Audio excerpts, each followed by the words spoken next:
안녕하세요. 위젤라 TV 시청하신 여러분들 반갑습니다. 저희 오늘 깡신의 귓방 무비로 깡지님 모셨습니다. 반갑습니다. 안녕하세요. 아이, 점점 발랄해지시고. 저 기피디입니다. 네, 저는 더덕이고요. 안녕하세요. 깡스토리입니다. 네, 깡스토리님. 제가 깡지라고 소개드렸네요. 그것도 맞습니다. 네. 원래 그런 애칭이 있으셨나요? 원래 친구들은 다 깡 아니면 깡지라고 불러요. 아, 네. 그래서 제가 친구가 된 걸로 좋습니다. 시작해보도록 할게요. 받아주시네. 네. 네. 오늘도 비밀리에 준비해 오셨죠? 맞아요. 항상 아직까지는 비밀주의를 유지하고 있는. 네. 서태지? 네. 그래서 늘 몰라요, 영화를. 그리고 이제 시작하고 알게 되는 그 재미가 있는 것 같아요. 네. 맞아요. 그래서 오늘은 줄거리도 약간 비밀로 할 건데요. 우와. 안 해준다는 걸 이렇게 돌려서 얘기하는 건가? 네. 영화 제목은 마르탱 게르의 귀향이라는 영화고요. 프랑스 영화인데 네. 미국 쪽에서도 번역이 돼서 미국판으로 할 때는 마틴 기어의 귀향이라고 발음이 되고요.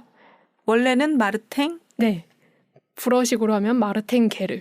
게르. 네. 마르탱 게르의 귀향. 네. 어려워. 들어본 듯한 굉장히 오래된 영화인가요? 굉장히 꽤 오래됐습니다. 이게 1982년? 태어나시기 전 영어를 어떻게? 맞습니다.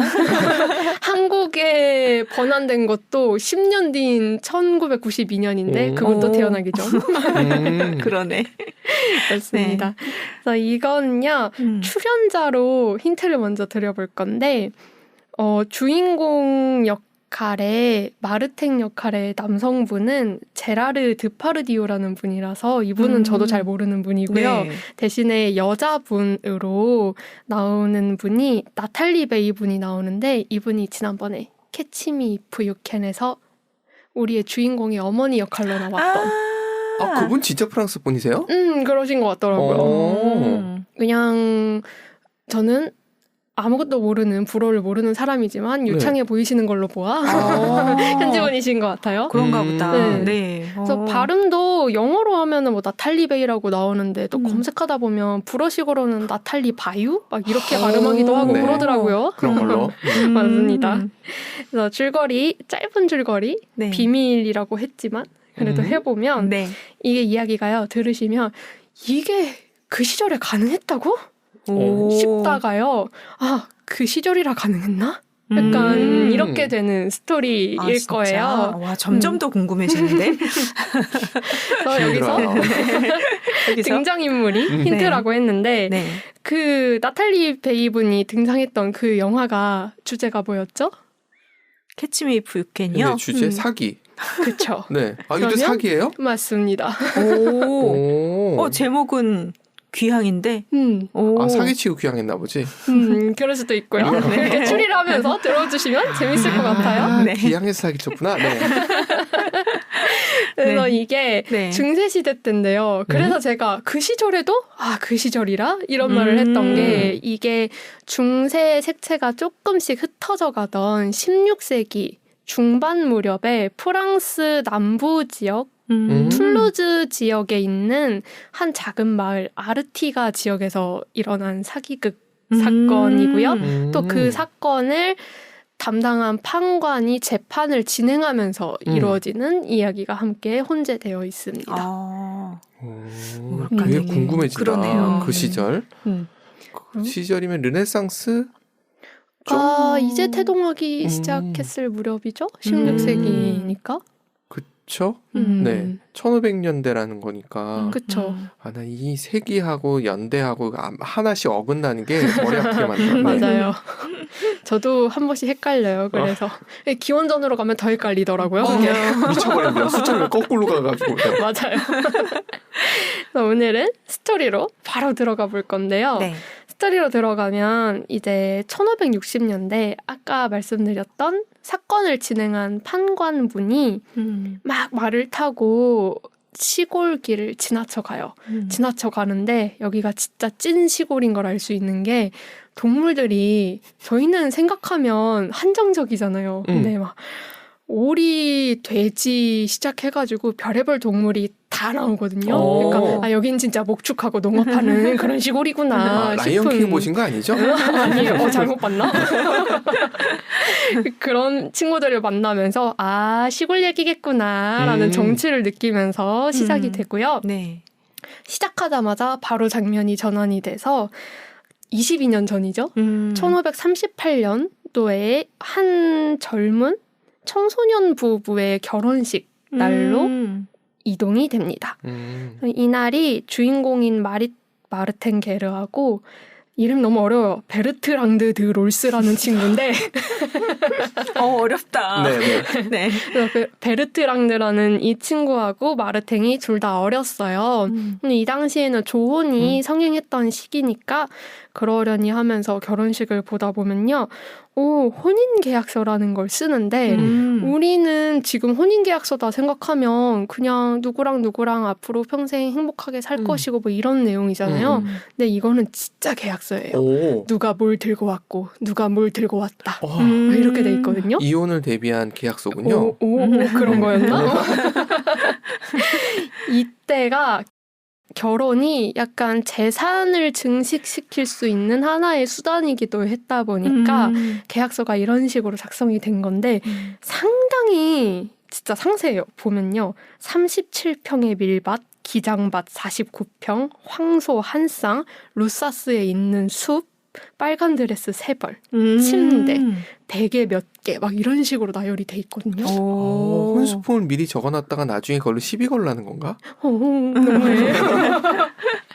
그래서 이게 양측으로 신부가 들고 온 거랑 그리고 이제 신랑 측에서 신부한테 선물로 주는 거랑 이런 게 같이 적혀 있게 되는데 그걸 받아든 마르탕의 아버지가 공평하게 잘 이루어졌다. 아주 만족스럽다 이러면서 흐뭇하게 사인을 해요.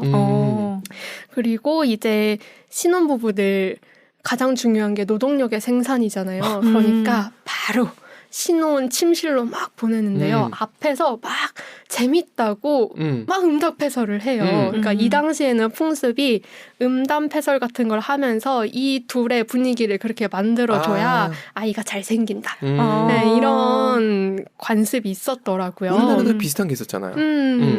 구멍 뚫고 말 쳐다가지고 구멍 숭숭숭 겨울에 춥고 막 비슷한 관습이 이때도 있었어요. 그래서 막 분위기를 잡아주고 나가는데 우리 소녀 베르트랑드는 마르팅이 꽤 마음에 들었던 것 같아요. 그래서 결혼식부터 내내 약간 수줍은 듯한 미소를 지으면서 있었는데 마르팅은 아직 뭔가 떨리는 건지 준비가 안 된 상태에서 결혼을 한 건지 내내 뚱했거든요. 그러니까 첫날 밤에도 거부를 해버립니다. 밤일이 성사되지 않았어요. 저런.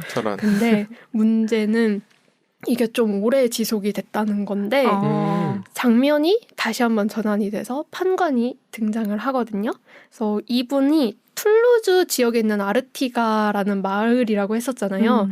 이 판관은 툴루즈 의회에 소속돼 있는 의원이면서 판관이었던 장드 코라스라는 분인데요. 네. 이름 다 어려워. 이분이 담당 판관으로 와가지고 자초지종을 들은 다음에 이제 베르트랑드를 신문을 시작을 하는 장면이 시작이 됩니다. 아무래도 사기극이 이 부부하고 관련이 있는 듯해요. 그러니까 중요 인물로 결혼식 하는 것도 보여주고 바로 베르트랑드 신문을 시작하는 것 같은데요. 그래서 처음으로 바로 묻는 게 남편이 처음에 밤일을 잘 못했다고 하던데 왜 그랬던 것 같냐라고 물어봐요. 그랬더니 베르트랑드가 그냥 너무 자연스럽게 우리하고는 지금 되게 정서가 안 맞는데 남편이 저주에 걸려서 그래요. 그러는 거예요. 이 당시에는 약간 마녀? 아니면 마법사? 아니면 또 갓 결혼한 부부의 주변에 있는 관련인이 저주나 마법을 걸면 그 부부 사이에 아이가 잘 생기지 않는다라는 그런 미신도 있었더라고요. 그래서 얘가 지금 마법에 걸린 상태라 아직 아이가 안 생기는 거다라고 그렇게 베르트랑드는 생각을 하고 있었던 거예요. 그래서 그렇게 말을 하니까 판관도 이해하는 눈치예요. 그런데 판관은 이해했지만 어머니는 이해가 안 되는 거죠. 노동력을 생산하라고 빨리 결혼을 시켜놨는데 노동력이 안 생기는 거 아니에요? 친정어머니, 지금. 시어머니? 친정 어머니죠. 네. 베르트랑드한테는. 그래가지고 이혼을 시키려고 해요. 근데 생각해보면 이때가 기독교 시절이니까 이혼이 안 될 것 같잖아요.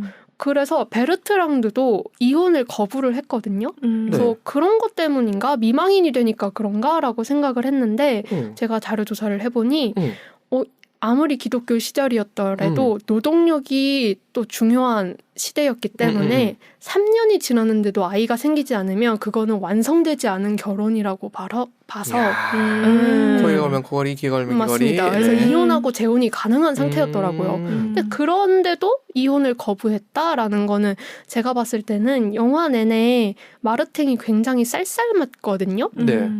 근데도 베르트랑드는 항상 비슷한 감정으로 되게 자상하게 대해주고 집안일도 엄청 열심히 해요. 그런 걸 보면 마르탱을 사랑하는 마음이 있지 않았나 싶었거든요.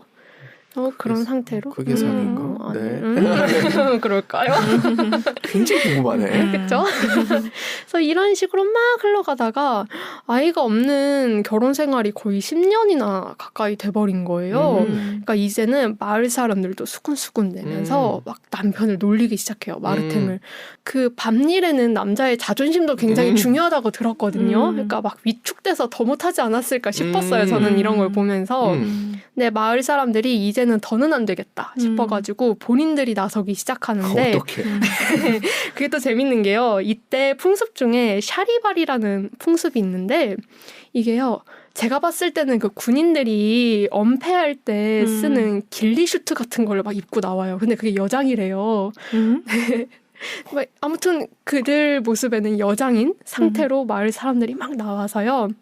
냄비 같은 거를 막 두드리면서 시끄럽게 하면서 그 특정 사람을 막 놀리거나 비난을 하는 풍습인데요. 이게 나이 차이가 많은 부부 아니면 아이가 오랫동안 없는 부부 아니면 부정을 저지른 배우자 아니면 뭔가 잘못된 일을 한 개인을 막 비난하는 그런 풍습 같은 건데 그걸 함으로써 그거랑 관련된 일이 없어지게끔 하는 그런 풍습인 것 같더라고요.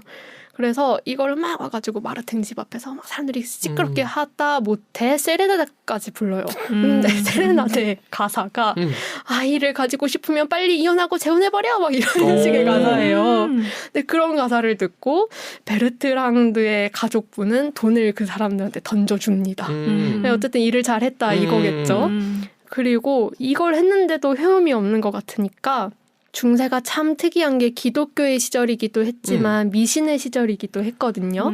양쪽이 굉장히 오묘하게 섞여 있는 시절이었는데 그래서 마을에 용하다는 주술사를 데리고 와서 막 주술도 해요. 마르탱한테 너 이렇게 해가지고 해야지 밤일이 잘 되지 이러면서 막 주술을 걸어요. 그러고서는 이제 아까 결혼식을 주관했던 마을의 사제분이 와가지고 그분도 채찍질을 막 하는데요. 채찍질이 우리가 생각하는 막 그런 아픈 거 그런 이상한 걸로 때리는 게 아니라 올리브나무 같은 것들 있죠. 약간 악귀를 쫓아낸다고 서양 사람들이 믿는 그런 나뭇가지인 것 같더라고요. 그런 거를 묶은 다발로 이렇게 치는데 그래서 악귀야 떠나라 이러면서 해요. 그러니까 그런 게 빗자루 같은 거? 그래서 그런 거를 막 해서 그런 건지 드디어 헤엄이 나타납니다. 그래서 거의 근 10년 만에 아들 상시가 태어나고요. 이름이 상시예요? 네, 상시요. 발음 잘해주셔야 됩니다.